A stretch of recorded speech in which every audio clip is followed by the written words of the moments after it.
Yo, what up, what's going on, guys? Today we are at the desk. We're going to be doing a breakdown of the MAZZA fashion film, a part of the fashion story I've been sharing for the editorial I shot for Flanelle Magazine. If you aren't familiar with MAZZA, that's totally okay. You can either go and check out the other videos about the editorial, or you can stay and watch this one. I did upload the fashion film on its own and some BTS breakdowns and the actual BTS from the day. But if you haven't seen it, totally fine. We're going to jump into watching it together just to get everyone up to speed so everyone has a little bit of context about what we're going to be diving into today.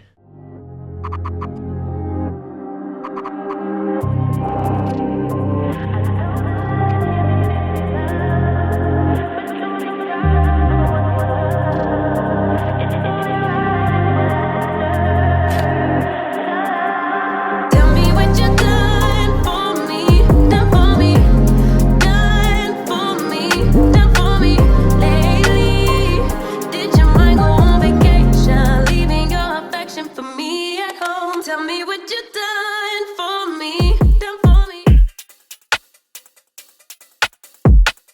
lately. With your heart and your attention, where's the kind of love that I used to do?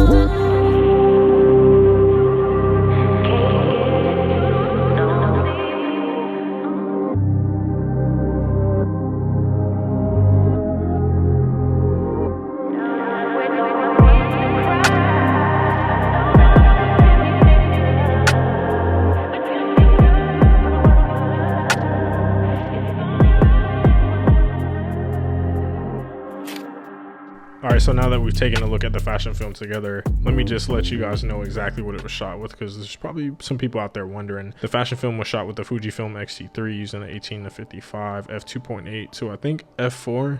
The range of aperture just depends on the focal length of the zoom you use at the time, but I mainly try to stay around like 35mm equivalent for the crop sensor using the zoom lens, and then some other shots I did get some close-ups, and then just varied, just kind of depending on what I could do with the zoom. So as far as the inspiration for the fashion film, the same mood board that was used for the stills was used for the motion work as well. Typically when I shoot fashion films, it marries up with what I'm shooting, because I'm shooting the stills, I'm shooting the motion. They kind of go together. A lot of the mood and the vibe is so much predicated off of what the vibe is created that day and kind of what direction the photos are going. Now there are some things that we try, but there's not a lot of pre-planning that takes place. It's a lot of run and gun for the fashion film. The biggest thing for directing one for me is just letting the model know a lot of what we're going to be doing is just going to be motion. So think fluidness, think flow, and just think motion, what you're doing in motion. You know, you don't have to be stiff, you can flow with it. Just let them come alive in the video, let them be free. It doesn't have to be a shot that's kind of like held, as opposed to when you're shooting a still image. So with that being said, there's a lot of improvising that happens on the day.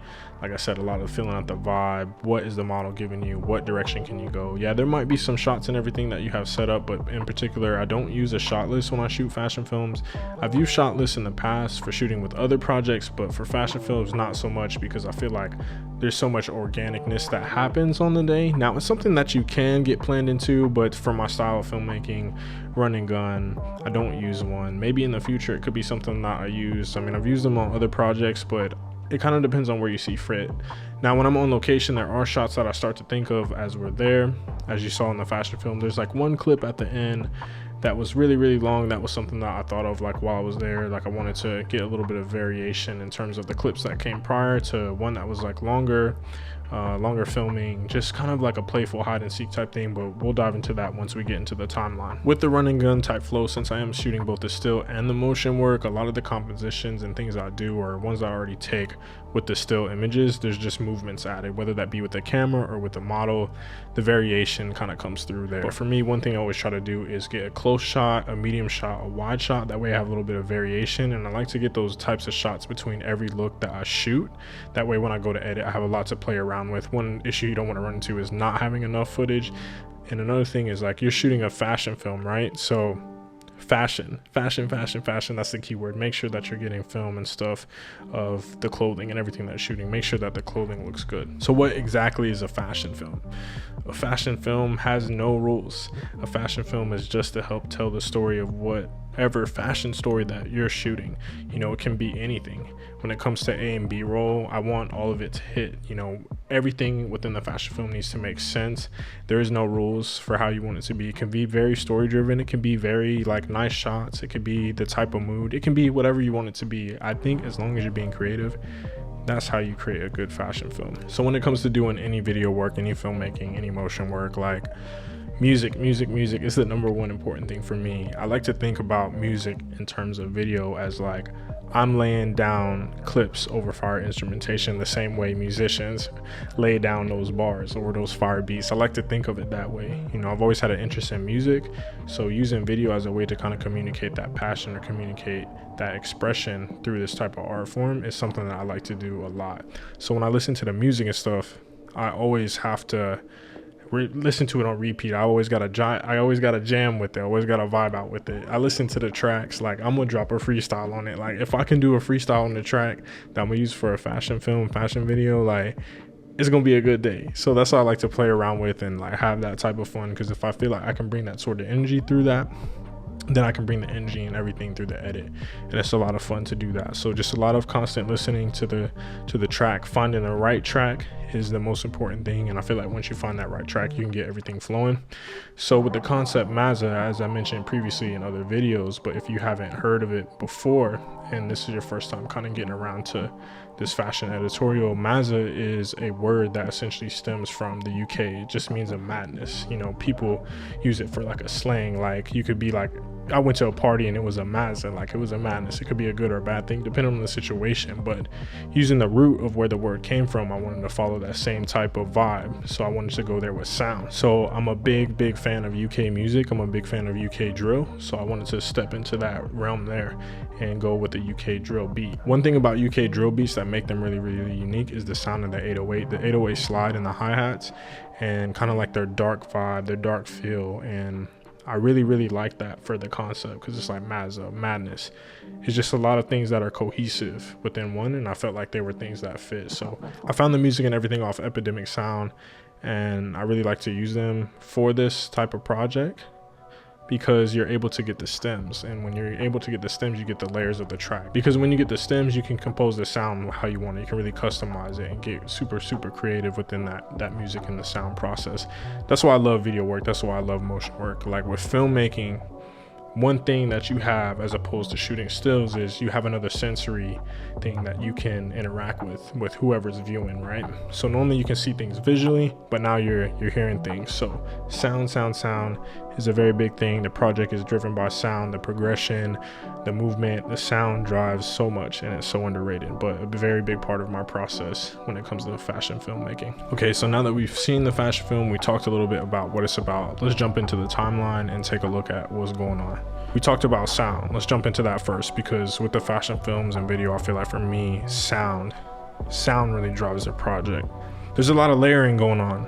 Basically what I kind of do is I'll bring in maybe the original instrumentation or the original vocals or melody and line it up with the stems. Now, I mentioned before about the stems, essentially the layers of the track, and I'll line those up, because what I'll end up doing is picking parts of the stems that I'll end up using, and essentially that's what I did for this project. So I mentioned that UK drill sound. So we can kind of see this build going on in here. With the fading, slowly kind of bring it in. You hear the melody, you hear that voice, you hear those vocal samples in the back. Now that was a track that I completely pulled from another song. But again, like I said, Epidemic Sound has that layering, and this is not sponsored or anything, by the way, but I just want to emphasize your ability to get stems, because when you get the stems, you can customize things like this. So what I did was I pulled tracks from a completely different song, and if I do the custom speed here, you can see I adjust the speed on the track, basically to get it on beat. So there was a lot of maneuvering and playing around with what I could do with the track. So if we let that play, you can hear that coming in. There's some effects on it. Done some low-tech delay designer telephone. This is all stuff within Final Cut, which is a lot of fun to play around with. So we kind of hear that coming in. Like, let me just even let you hear the vocal.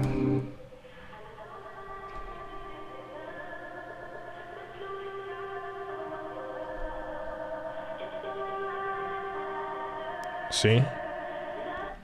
Yeah. That's just the vocals there. So, playing it through, letting it build.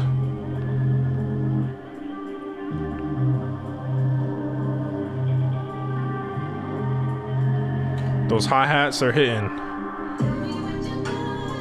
So then as that changes, as it progresses, we have a lot of the effect on, then we come in with the vocal that doesn't have anything on it here to start. So that's what I wanted to do there, really create that build, really create that progression. When it comes to filming, early on, progression is something that I learned, and it's become a big part of what my work looks like and what I do.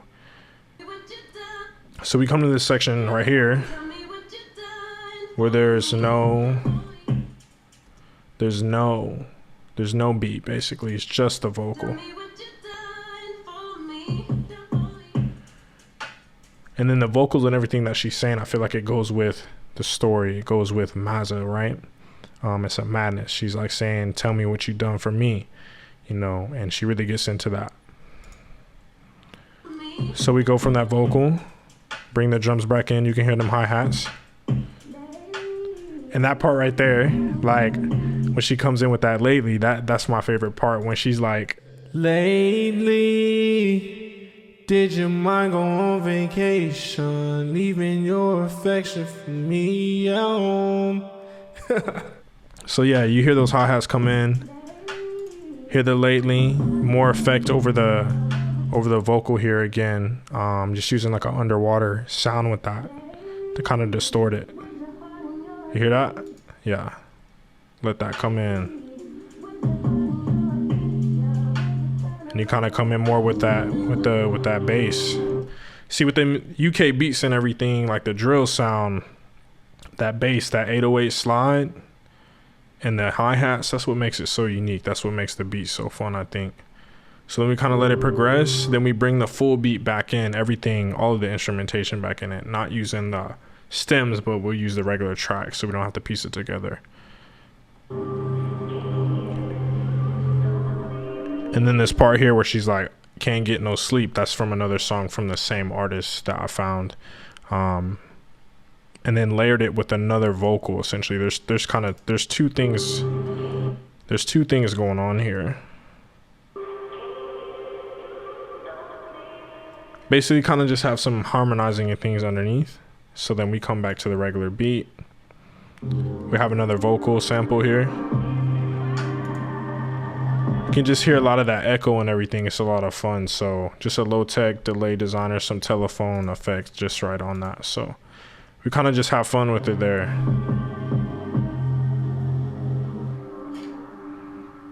And then just even on the end credits, attention to detail, we kind of just come in with the bass and then the drums. You can hear the hi-hats and everything. So sound wise, very, very important. It's a lot of fun to do that all of the time.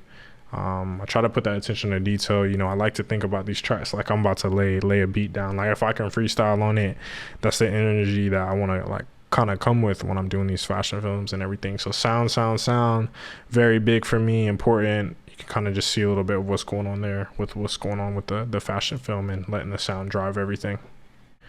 And for the sound, the reason why I wanted to go with the drill beat and then the vocal is at the time I was listening to this track from RV called Hold On featuring Morgan off his latest project. And it was kind of a similar type of vibe. And I remember listening to this track over and over again. I was like, okay, I think I want to use this for a project that I want to do, like kind of that same direction. So that was a big influence and big inspiration for me for this creating the sound, composing it for this project. And yeah, just had a lot of fun doing that. It's hella fun.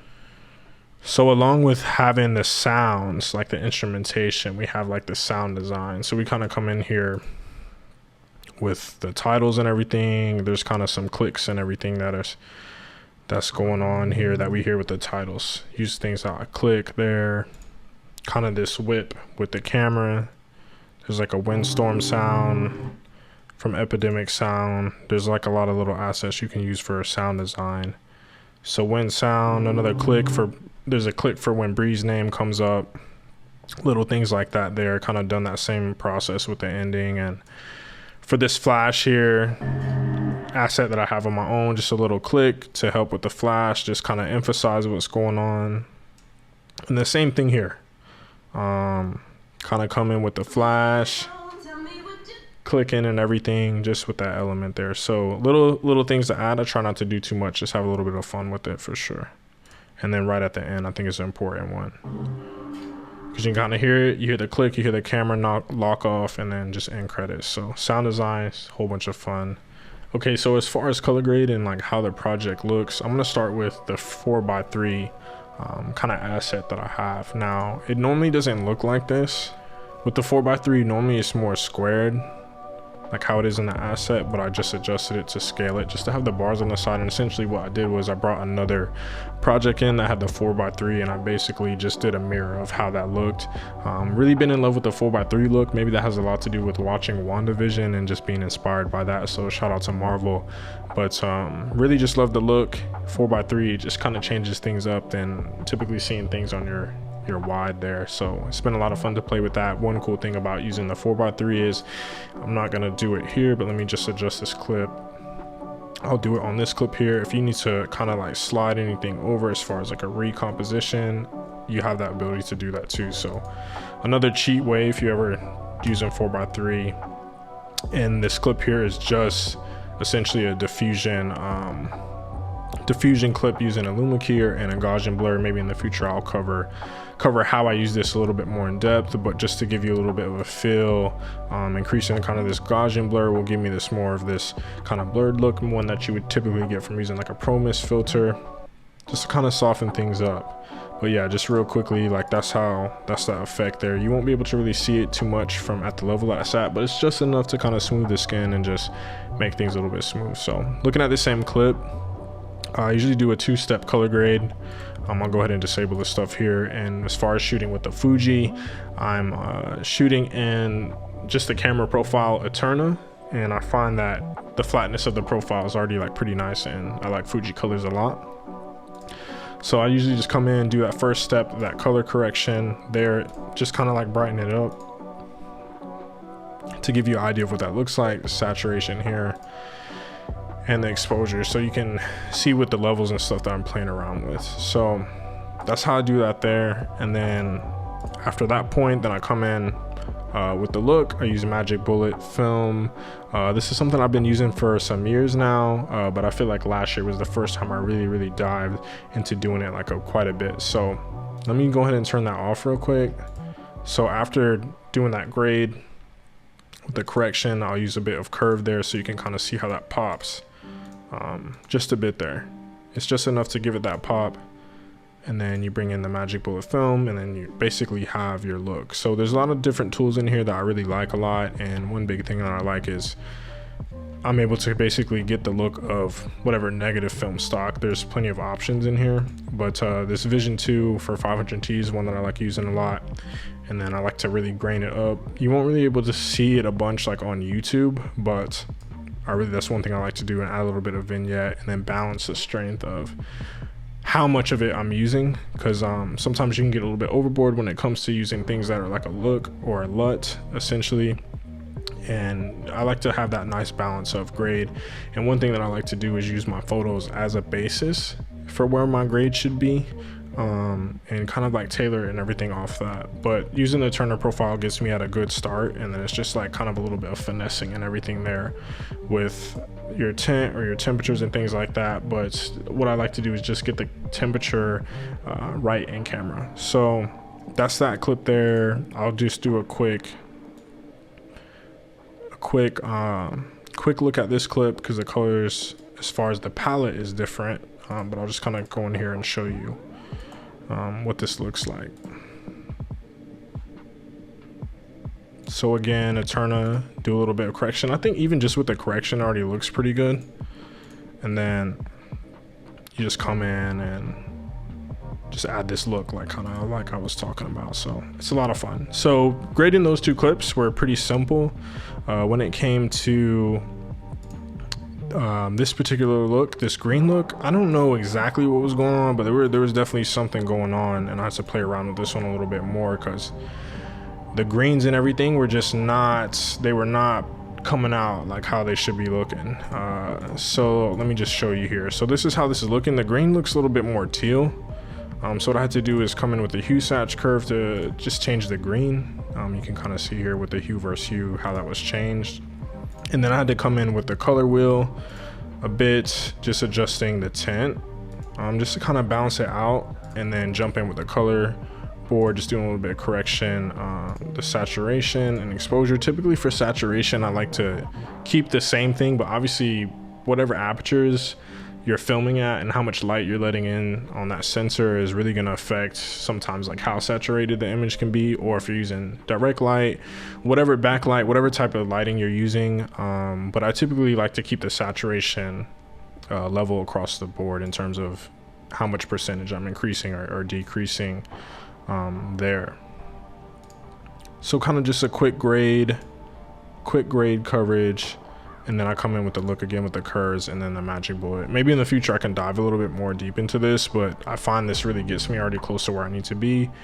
And like I mentioned before, as far as using the photos as a reference, it already gets me pretty close. So I like to be in that realm for sure. So again, 2-step process, color correction, and then look, do your grade in there.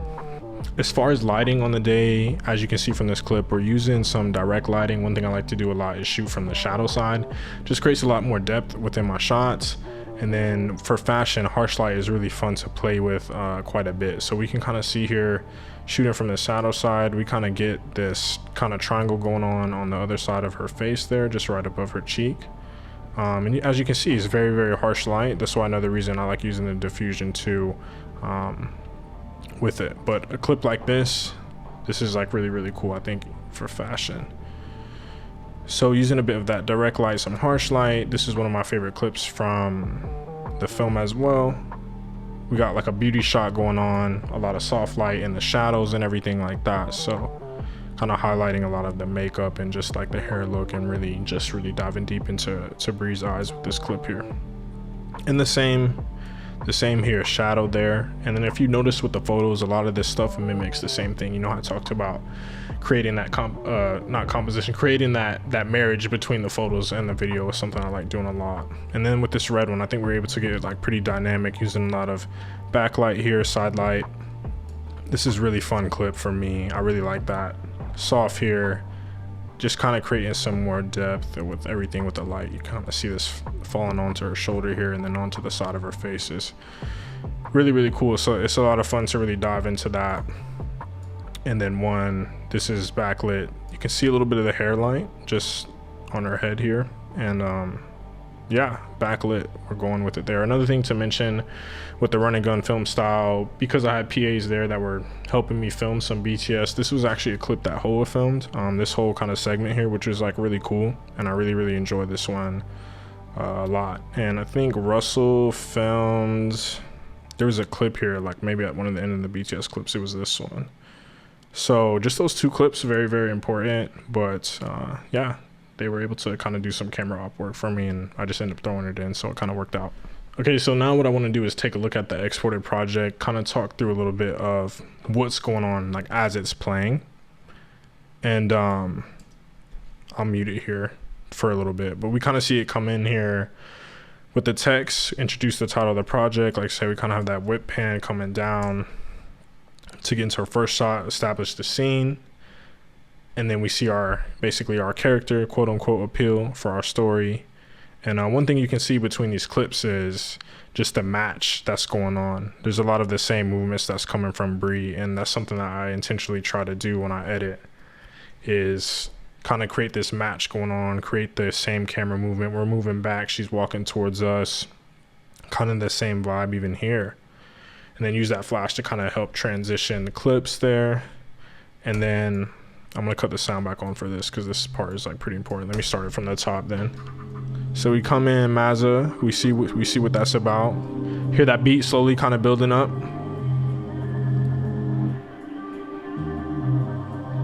Hear that coming in.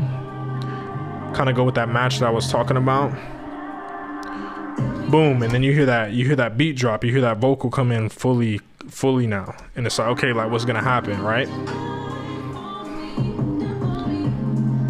we have a lot of movement with the hands, right? So I talked about that match clip kind of coming in. So we see from this point, hands coming up, and then she gets into this next clip, kind of doing the same thing with that transition. Okay, we talked about the UK drill sound. So with being a fan of UK drill music, of course, I watch UK drill music videos, right? So one thing that they do a lot of in the videos is use that 808 slide to really cut on. And that's something that I wanted to do. So you can kind of hear that coming in. So that slide, you know, that 808 is it's hitting different. It's hitting different, trust me. So that's one thing I love to do. So even on this clip here, we kind of transition to this using a bit of speed ramping. And then we go to like a bit of a water shot. You know, we kind of have that detail, speed ramp, it gets like real slow. Come out to a bit of a water shot there into those, and then the detail and stuff. Again, one of my favorite shots here. Like to use the flashes and stuff, don't want to overdo it, but it can be a little bit fun to add that in. And then, yeah, like I said, just a lot of the same type of things when it comes to transitioning clips. We can see that eye contact, right? Then we go into the next clip, and then it's eye contact. And then the way that the camera's kind of moving, we start kind of from that upward position, then down, and then it's back. And then if you notice, like the camera's kind of in the same spot, even from the same clip, and then it's back.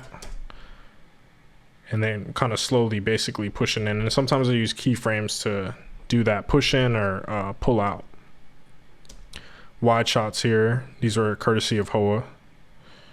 Kind of come in there. We get that wide shot, establish it, and then we come in with the hands again. Really utilizing the gloves. Same thing here. Hands, hands, hands, hands, hands, arm, you know, movements there, kind of mimicking the same thing, going for the same vibe there, and we come out to the wider shot. And then what I wanted to do with this last shot was create a totally different vibe. You know, we were kind of hitting onto the beat, cutting onto the beat and everything, and I wanted to go with a longer clip. So I talk about that running gun filmmaking on location. This was an idea that I thought of. I was like, okay, maybe what would it look like if we got a long clip of Bree walking through these buildings, playing a little game of hide and seek, doing some speed ramping as she's in between the buildings here. We're slowing it down. She's giving us different type of posing and different movements with her modeling, killing it, of course, giving us the eyes, the side eye. And then we kind of end the film with how we started. We seen her first at the start of the film come through this, right? But then she went back out, but now she's like fully coming through. And then we end it right there, right? And then we hear that sound. We letting that sound build it.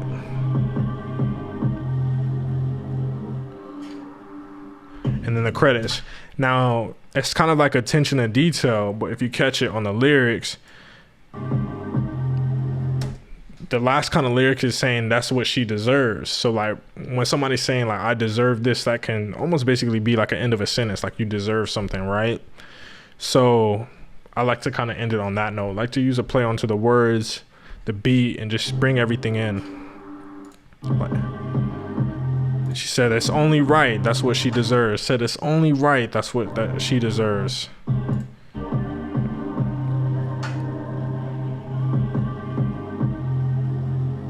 And then just out.